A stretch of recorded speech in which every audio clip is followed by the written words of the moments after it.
अस्सलाम वालेकुम दोस्तों, वीडियो देखने से पहले हमारे इस चैनल को सब्सक्राइब कर लें और नीचे मौजूद बेल आइकन को जरूर क्लिक कर लें ताकि हमारी वीडियोस बाकायदगी से आपके पास पहुंचती रहें।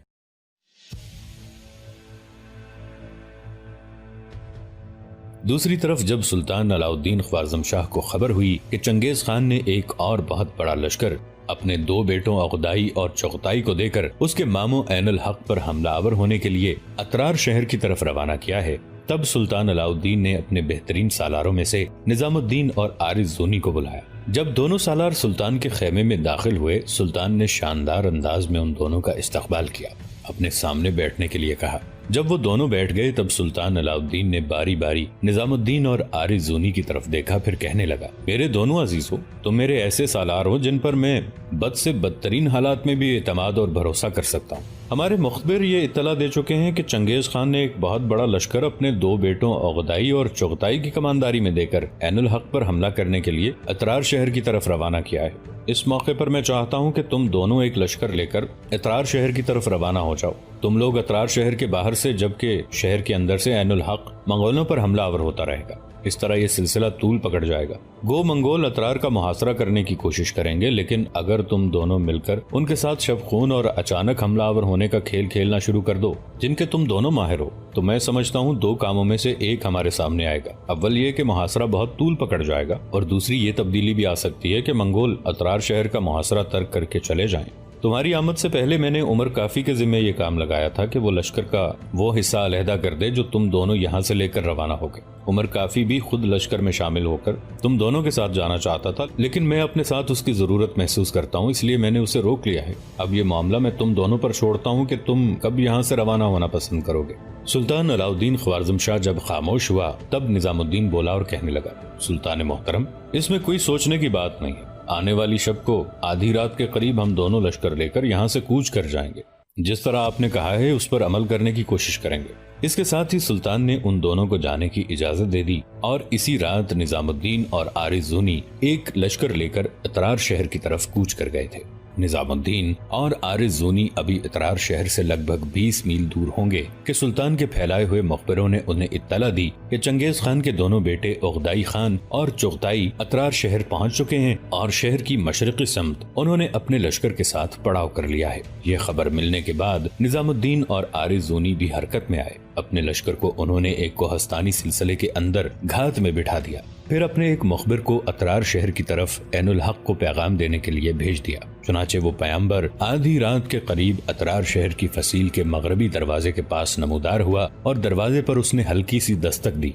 दूसरी दस्तक पर अंदर से धीमी सी आवाज सुनाई दी, कौन है, कौन है? इस पर वो कासिद बोला और कहने लगा, सुल्तान को खबर हो चुकी है कि चंगेज खान के दो बेटे उगदाई खान और चुगताई खान ऐनुल हक पर जरब लगाने के लिए अतरार शहर पहुंच चुके हैं। लिहाजा ऐनुल हक की मदद के लिए सुल्तान ने अपने दोनों बड़े सालारों निजामुद्दीन और आरिज ज़ूनी को भेजा है। वो अतरार शहर के नवाब में कोहिस्तानी सिलसिले के अंदर अपने लश्कर के साथ घात में चले गए हैं। मुझे उन्होंने ऐनुल हक के नाम एक पैगाम देकर भेजा है। वो पैगाम मैं ऐनुल हक तक पहुंचाना चाहता हूँ। ये अल्फाज सुनकर अंदर से किसी ने छोटी सी एक खिड़की खोली। इसमें से दाएं बाएं देखा। जब उसने देखा बाहर एक ही घुड़सवार खड़ा है, तब अंदर से आवाज आई, अपने घोड़े से उतर जाओ। वो कासिद अपने घोड़े से उतर गया। थोड़ी देर बाद दरवाजा थोड़ा सा खुला। जल्दी जल्दी कासिद को उसके घोड़े समेत शहर में दाखिल करके शहर पनाह का दरवाजा फिर पहले की तरह बंद कर दिया गया। शहर में दाखिल होने के बाद कासिद ने दरवाजे के मुहाफिजों के सालार से गुजारिश की कि उसे रात वहीं बसर करने की इजाजत दी जाए। जब सूरज तुलू हो जाएगा तो वो पैगाम देने के लिए ऐनुल हक की तरफ चला जाएगा, लेकिन उन्होंने ऐसा नहीं किया। दरवाजे के मुहाफिजों के सालार ने अपने एक मुहाफिज को उस पैगंबर के साथ भेजा और उसे अतरार शहर के हुकूमती मेहमान खाने की तरफ भिजवा दिया। अगले रोज जब सूरज काफी चढ़ आया तब अतरार शहर का हाकिम और सुल्तान अलाउद्दीन ख्वारज़म शाह का मामू ऐनुल हक अपने कुछ सालारों के साथ शहर की फसील के ऊपर चढ़ा और एक बुर्ज के अंदर खड़ा होकर वो मंगोलों के उस लश्कर का जायजा लेने लगा जिसकी कमांडारी चंगेज खान के बेटे उगदाई और चुगताई कर रहे थे। ऐनुल हक को अपने सालारों के साथ वहाँ खड़े थोड़ी ही देर गुजरी थी कि उसका एक आदमी भागा भागा आया और उसे मुखातिब करके कहने लगा, अमीर, एक कासिद आपके नाम कोई पैगाम लेकर आया है। अगर आप कहें तो मैं उसे ऊपर लेकर आऊं। ऐनुल हक ने जब मुंह से बोले बगैर असबात में गर्दन हिलाई तब वो शख्स नीचे चला गया। थोड़ी देर बाद वो उस कासिद को लेकर आया जिसे निजामुद्दीन और आरिज ज़ूनी ने भेजा था। वो ऐनुल हक के सामने गया और उसे मुखातिब करके कहने लगा, अमीर ऐनुल हक, सुल्तान को खबर हो गई है कि चंगेज खान ने अपने 2 बेटों को लश्कर देकर आप पर हमलावर होने के लिए रवाना किया है। चुनाचे इसके रद्द-ए-अमल के तौर पर सुल्तान ने अपने 2 बड़े सालारों निजामुद्दीन और आरिज जुजनी को लश्कर देकर आपकी मदद के लिए रवाना किया है। वो दोनों सालार अपने लश्कर के साथ अभी तक कोहस्तानी सिलसिलों के अंदर घात में हैं। निजामुद्दीन ने मुझे आपके नाम ये पैगाम देकर भेजा है कि कल असर की नमाज के बाद शहर के अंदर जो आपके पास लश्कर है उसे लेकर आप शहर से बाहर निकलें। चुनाचे जब आप ऐसा करेंगे तो मंगोल यकीनन आप पर हमलावर होंगे। उस वक्त निजामुद्दीन और आरिजूनी अपने लश्कर के साथ करीब ही होंगे और जब आपको हदफ बनाने के लिए मंगोल आप पर हमलावर होंगे तो वो भी अपने रद्द-ए-अमल का इजहार करेंगे। उस वक्त तक वो दोनों अपने लश्कर को 2 हिस्सों में तकसीम कर चुके होंगे। बड़ा हिस्सा निजामुद्दीन के पास होगा और मंगोलों का जो लश्कर आप पर हमलावर होगा वो उसकी पुश्त की तरफ से उन पर हमलावर होगा। और जब मंगोल आप और निजामुद्दीन के साथ उलझ जाएंगे तब आरिज जुजनी अपने काम की इब्तदा करेगा। वो मंगोलों के पड़ाव पर हमलावर होगा। पड़ाव के अंदर जिस कदर उनका मुहाफिज लश्कर होगा उसका खात्मा कर देगा और पड़ाव के अंदर खाने पीने की जो अशिया होंगी उन्हें समेट कर वो मंगोलों के ही बार बर्दारी के जानवरों पर लाद कर शहर पनाह के दरवाजे से शहर के अंदर भेज देगा। इसके बाद वो निजामुद्दीन की तरह मंगोलों पर हमलावर हो जाएगा। सारी कार्रवाई से पहले निजामुद्दीन ने कहा था कि आप ये काम करें कि अपने बेहतरीन तीरंदाजों को फसील के ऊपर मुतय्यन करें।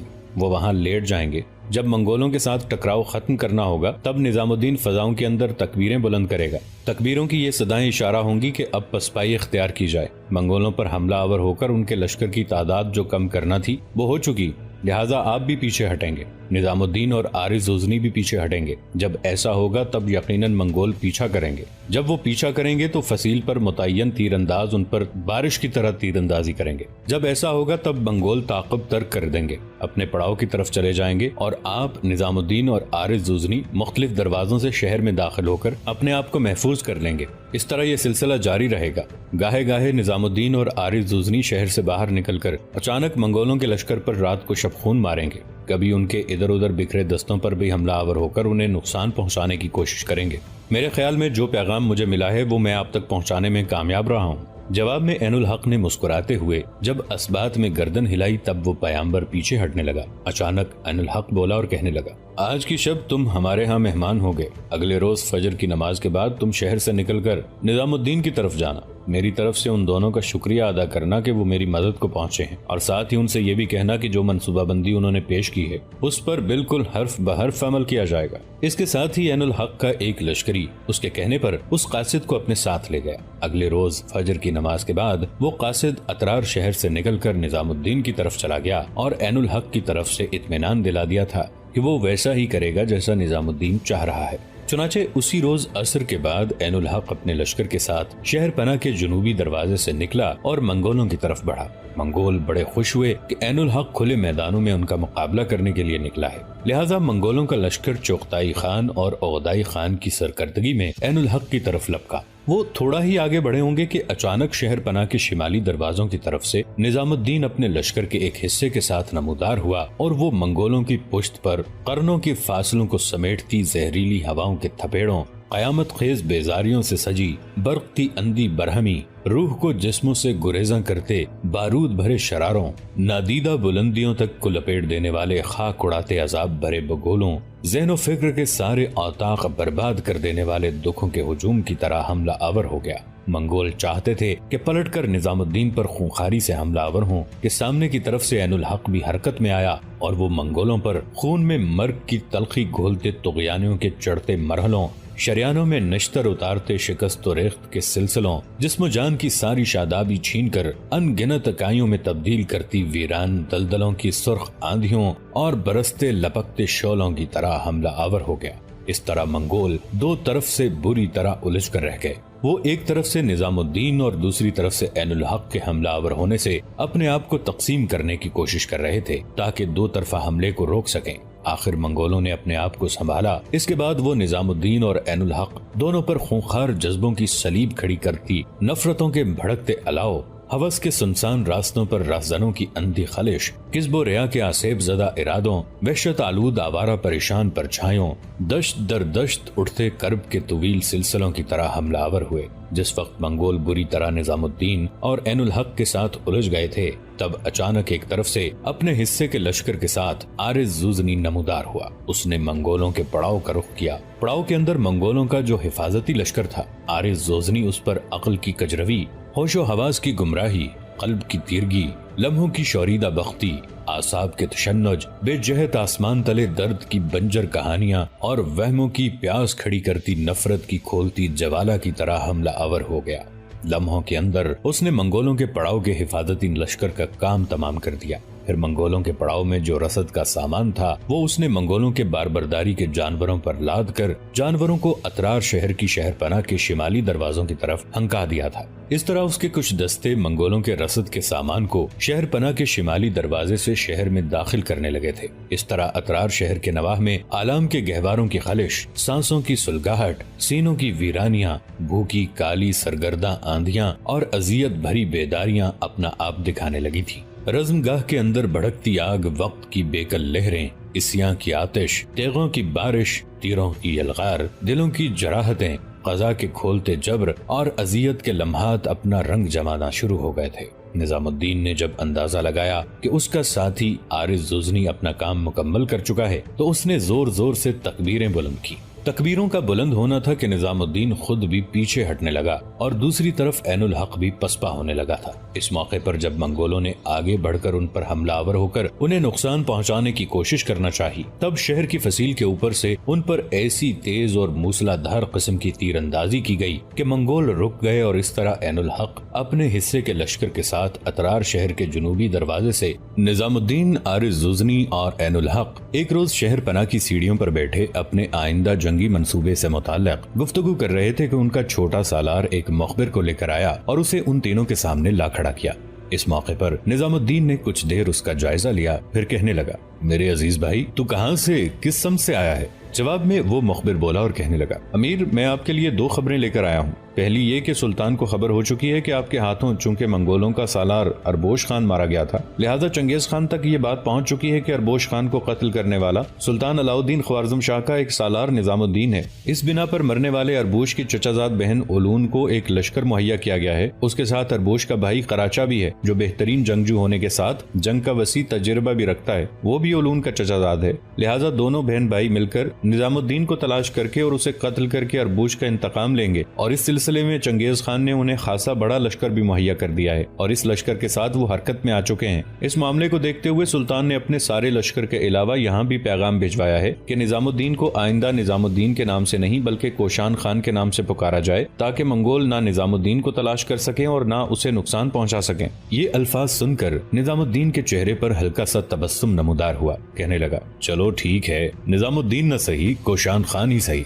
अब ये कि तुमने कहा है कि तुम 2 खबरें लाए हो, एक खबर हो चुकी, दूसरी खबर कहो। अमीर, अभी पहली खबर मुकम्मल नहीं हुई। सुल्तान ने आप, ऐनुल हक और आरिज जुजनी के नाम ये भी पैगाम भिजवाया है कि अतरार शहर के अलावा इर्द गिर्द जिस कदर हमारे लश्कर सरगर्दा हैं, उन सबको पैगाम भिजवा दिया जाए कि निजामुद्दीन को अब निजामुद्दीन नहीं बल्कि कोशान खान के नाम से पुकारा जाएगा। निजामुद्दीन मुस्कुरा दिया और कहने लगा, चलो अब पहली खबर खत्म हुई, अब दूसरी कहो। आने वाला मुखबिर मुस्कुराया और कहने लगा, दूसरी खबर यह है कि चंगेज खान का एक सालार तोशी खान यहाँ से लगभग 5 से 10 मील मशरिक में पहुंच चुका है और वहाँ अतराफ में जो मुसलमानों के कस्बे और बस्तियां हैं उन पर हमला आवर होकर वहाँ से अपने लश्कर के लिए रसद का सामान इकट्ठा करने की कोशिश करेगा। यहाँ तक कहने के बाद जब मुखबिर खामोश हुआ तब निजामुद्दीन ऐनुल हक की तरफ देखते हुए कहने लगा, ऐनुल हक, आने वाली शब के पहले हिस्से में मैं और आरिज जुजनी दोनों वो लश्कर लेकर निकलेंगे जो हमारी कमानदारी में, जिसे लेकर हम तुम्हारी मदद के लिए आए थे। तोशी खान चूंकि यहाँ से बकौल मुखबिर 5 से 10 मील के फासले पर है, लिहाजा हम रात के पहले हिस्से में ही तोशी खान पर हमलावर होंगे। अगर उसने मुसलमानों की बस्तियों पर हमलावर होकर कुछ सामान हासिल किया है वो तो हम छीनेंगे ही, लेकिन अपनी खुराक के तौर पर जो सामान वो खुद लेकर आया है वो भी उसके पास नहीं रहने देंगे। और खुदावंद कुद्दूस ने चाहा तो हम कल सूरज तुलू होने से पहले अतरार शहर में वापस आ जाएंगे। मैं शहर पनाह के मगरबी दरवाजे से निकलूंगा और मगरबी दरवाजे से ही अंदर आऊंगा। ये सारा काम बड़ी राजदारी और खामोशी से होना चाहिए ताकि मंगोलों को मेरे जाने और मेरी आमद की खबर ना हो। ऐनुल हक ने उससे इत्तेफाक किया। चुनाचे आने वाली शब के पहले हिस्से में निजामुद्दीन और आरिज जुजनी दोनों अपने लश्कर को लेकर अतरार शहर से निकले और चंगेज खान के सालार तोशी खान का उन्होंने बड़ी तेजी और बर्क रफ्तारी के साथ रुख किया। दूसरी तरफ तोशी खान अतरार शहर से लगभग 7 मील के फासले पर मुसलमानों के कस्बों और बस्तियों के खिलाफ हरकत में आ चुका था। लेकिन अभी उसने ज्यादा लूट मार नहीं की थी। एक ही बस्ती को लूटा था कि अचानक निजामुद्दीन और आरिज़ जोज़नी उसके सर पर पहुंच गए और जाते ही वो तोशी खान के लश्कर पर बेअंत दूरियों में सजीले कफ उड़ाते सागर, जीस्त के माहौसाल को लपेटते लाहौती क़ुव्वतों के बहरे बेकरां, बदबख्ती के अजाब फैलाकर तबाही के झाड़ू फेरते क़ज़ा के जकड़ों और बगुलों को पीते करवटें लेते समंदर के जलाली तूफानों की तरह हमला आवर हो गए थे। जवाबी कार्रवाई करते हुए तोशी खान भी उन पर वहम और वहशत भरे छलाओं, वहशी आतशी जज्बों, हर समत को बेसमत करते नफरत भरे बगुलों और गुमराहियों की काली साहतों की तरह टूट पड़ा। इस तरह कुछ देर तक होलनाक टकराव हुआ। आखिर निजामुद्दीन और आरिज़ जोज़नी ने एक तरह से तोशी खान को दो समतों से घेर कर उसके लश्कर का कत्लेआम शुरू कर दिया। ये सूरत हाल यकीनन तोशी खान के लिए बड़ी नाजुक थी। वो खुद भी देख रहा था कि हमलावरों के सामने उसके लश्कर की हालत खोई हुई गैर महफूज भेड़ों, मायूसियों के सिक्कों से भरे शिकस्ता कशकोले गदा और जुल्मत खानों के वीरानों की सी होना शुरू हो गई थी। आखिर थोड़ी देर के मजीद टकराव के बाद तोशी खान शिकस्त उठाकर भाग खड़ा हुआ। थोड़ी दूर तक निजामुद्दीन और आरिज़ जोज़नी ने उसका ताक़ुब किया। इसके बाद उन्होंने अपने लश्कर को रोक दिया। लश्कर को रोकने के बाद जब निजामुद्दीन और आरिज़ जोज़नी मुड़ने लगे, तब सुल्तान अलाउद्दीन ख्वारज़म शाह के हरकारों में से एक रात की तारीकी में वहां नमूदार हुआ। निजामुद्दीन के पास आ खड़ा हुआ, अपने घोड़े की गर्दन थपथपाई, फिर निजामुद्दीन की तरफ देखते हुए कहने लगा, अमीर मोहतरम, मैं आपको मुबारकबाद पेश करता हूँ कि आपने तोशी खान की मुहिम को अपने साथी आरिज़ जोज़नी के साथ बड़े खूब अंदाज में सर किया। अगर आप चाहें तो एक और मुहिम भी सर होने के लिए आपकी मुंतजर है और इस मुहिम को सुबह का सूरज तुलू होने से पहले सर करने में कामयाब हो सकते हैं। यहाँ तक कहने के बाद वो हरकारा जब खामोश हुआ तो निजामुद्दीन उसे मुखातिब करके कहने लगा, मेरे अजीज भाई, तुम्हारा इशारा किस तरफ है? इस पर आने वाला हरकारा बोला और कहने लगा, आपको खबर तो होगी कि तोशी खान के साथ जो आपका पहला टकराव हुआ था, जिसमें सुल्तान भी शामिल थे, तो उस टकराव के दौरान आपके हाथों चंगेज खान का एक सालार अरबोश खान मारा गया था। ये अरबोश चंगेज खान के दामाद कंजार का चचाजाद भाई था। उसका एक और चचाजाद भाई है जिसका नाम कराचा है और एक लड़की है, उसका नाम ओलून है। उस लड़की ओलून ने चंगेज खान से दरखास्त की थी कि वो निजामुद्दीन से अपने चचाजाद भाई अरबोश का इंतकाम जरूर लेगी।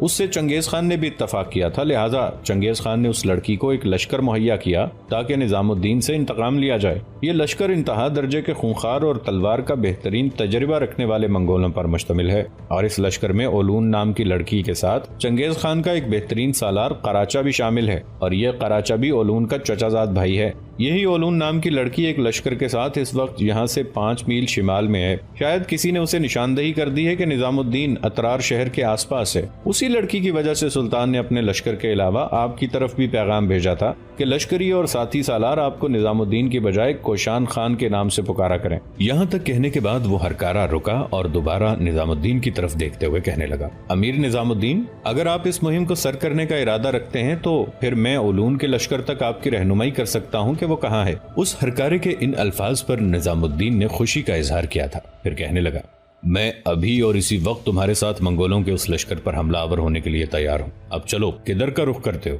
इसके साथ ही निजामुद्दीन और आरिज़ जोज़नी अपने लश्कर के साथ बड़ी तेजी और बर्क रफ्तारी के साथ अपने उस हरकारे की रहनुमाई में शिमाल का रुख कर रहे थे। दूसरी तरफ मंगोलों का वो लश्कर जिसकी कमानदारी हसीन और खूबसूरत ओलून और उसका चचाजाद भाई कराचा कर रहे थे, ये वही कराचा था जिसे एक बार निजामुद्दीन चंगेज खान के रूबरू तेगजनी के मुकाबले में मात दे चुका था। कराचा और ओलून चूंकि खुद भी निजामुद्दीन की तलाश में थे, चुनाचे जूं ही निजामुद्दीन और आरिज़ जोज़नी अपने लश्कर के साथ उनके करीब गए तो कराचा और ओलून अपने लश्कर को हरकत में ले आए और निजामुद्दीन के लश्कर पर बंजरपन के सिसकते ख्वाबों में तजस्सुस की रगे जां को काट देने वाले, दर्द फुरकत के कर्ब यखबस्ता ठिठरती हवाओं में गर्म खोलते दोज़ख की तरह दाखिल हो जाने वाली आतिश सिफ्त प्यासी लहरों और जिस्मों की जंजीरें तोड़ते बिफरे जज्बों के तूफानों की तरह टूट पड़े थे।